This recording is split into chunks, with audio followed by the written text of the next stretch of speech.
Hello everybody, Scizorsome here, bringing you a Pokemon X and Y Wi-Fi battle. Kind of. Well, it is a Wi-Fi battle, it's a battle and it's on Wi-Fi.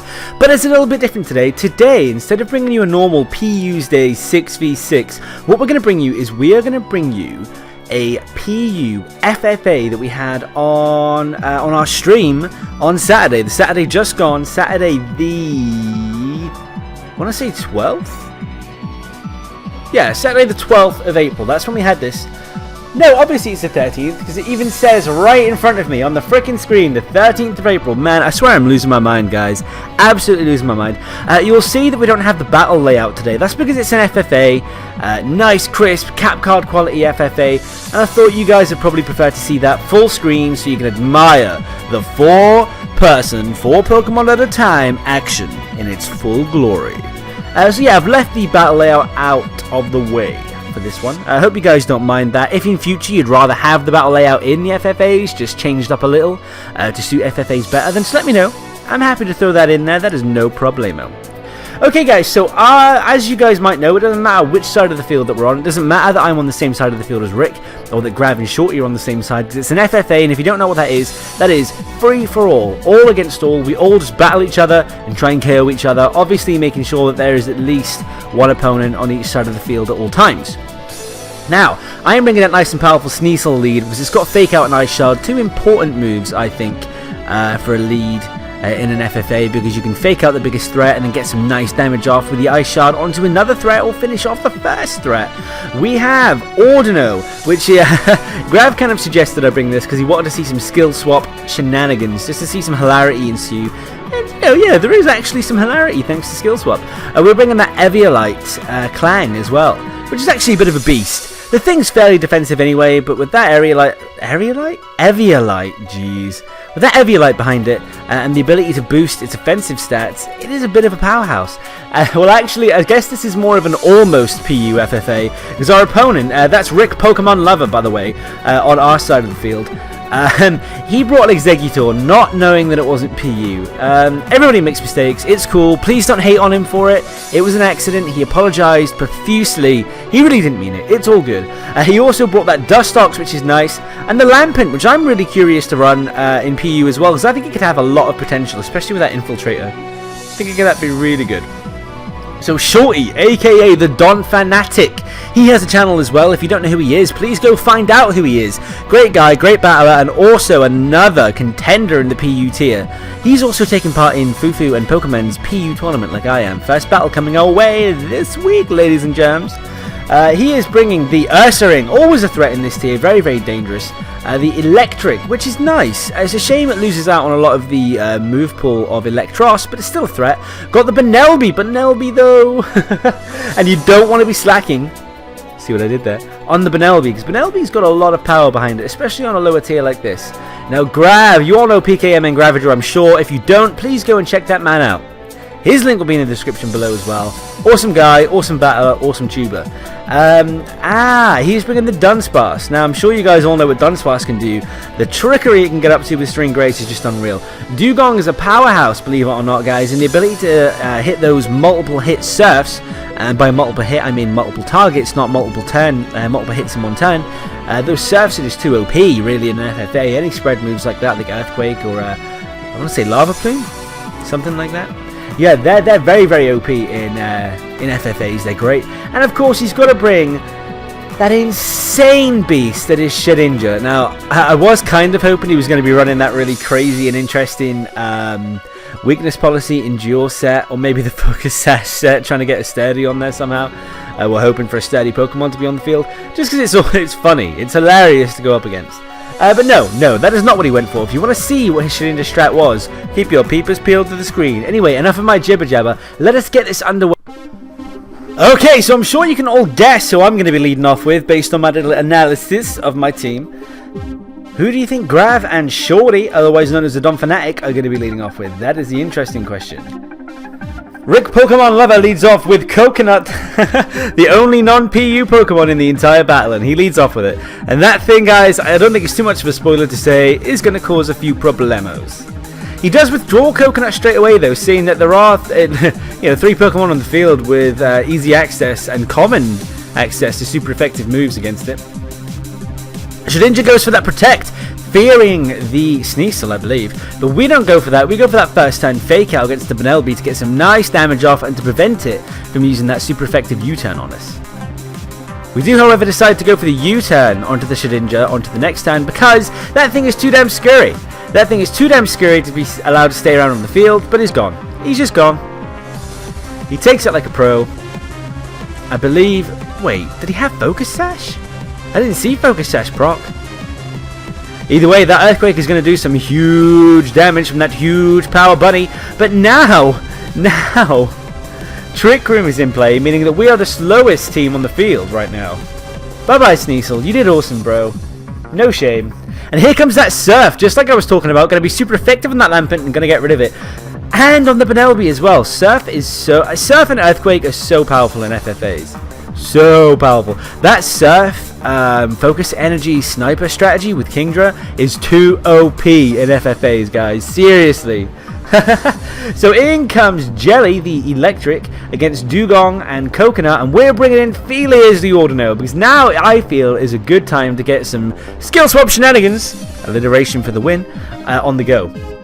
So Hurain, the Dugong Faints, great name by the way, love that. And now we're getting some coils on the go. Now, I wonder, do you think this guy might be going for the same strategy that Lit Power Media went for against us? Using a couple of coils, and then using Zap Cannon to get almost perfect accuracy Zap Cannons with definite paralysis. Could be.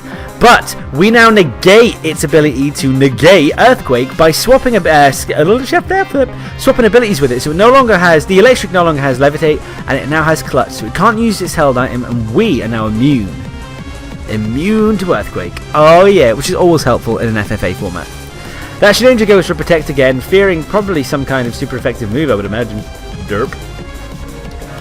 Wow. That Dustox was carrying the weakness policy. I didn't even notice until now. That's a very viable strategy, I suppose. I mean, that thing can take a hit.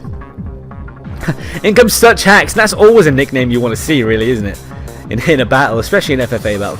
So that thing takes a critical hit so well, but it does lose its lefties, which is great, because that thing having less recovery is just more fantastic than you can imagine. If you've never played PU, you probably don't understand how much of a threat this thing can be in the tier.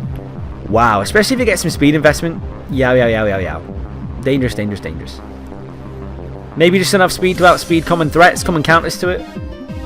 Okay, that Sludge Bomb is not even going to KO, but we do get the Yawn off. Not onto the Dunsparce though, because I feel right now the Dustox is the bigger threat. And then the Dunsparce goes for a Roost. Almost completely proving me wrong. Yeah, so rather strangely, we get knocked off now. I mean, our opponent did see that our ability was Klutz, but we did have skill swaps, so there's every likelihood that we had an item waiting to be used once we lost Klutz. So I suppose that makes sense. And now for the first time competitively, I think, I'm seeing... was it Venom Drench? No, not Venom Drench. What's the other one? Venoshock. Yeah, Venoshock being used.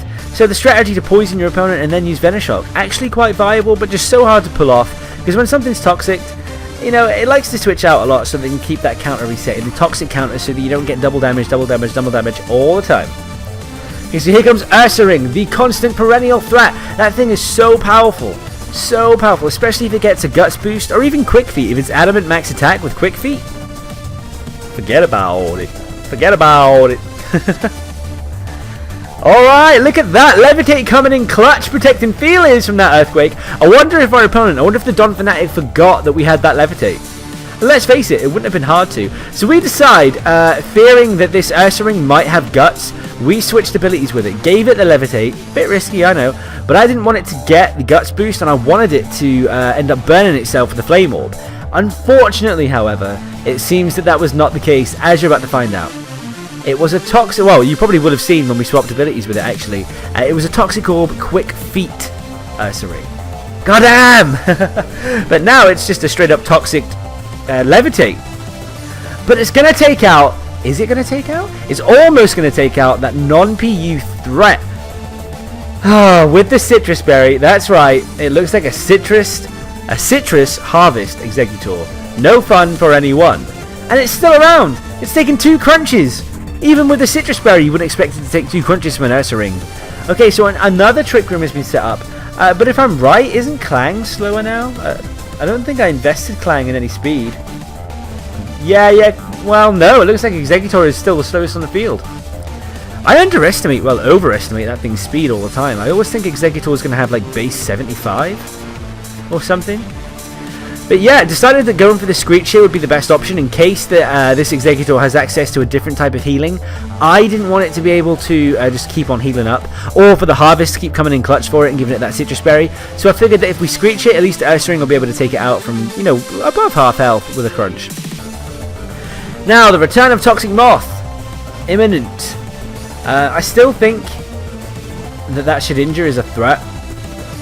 It's going for the Protect again to get itself another turn on the field to scout out what opponents are going to be attacking it, which is a really clever move. But then again, we expect no less from Grav, the guy who we've never defeated on our channel. But possibly we defeated him sometime soon, guys. Maybe, you'll find out soon. Or did we? Or did we get 6-0'd again? 5-0'd, sorry.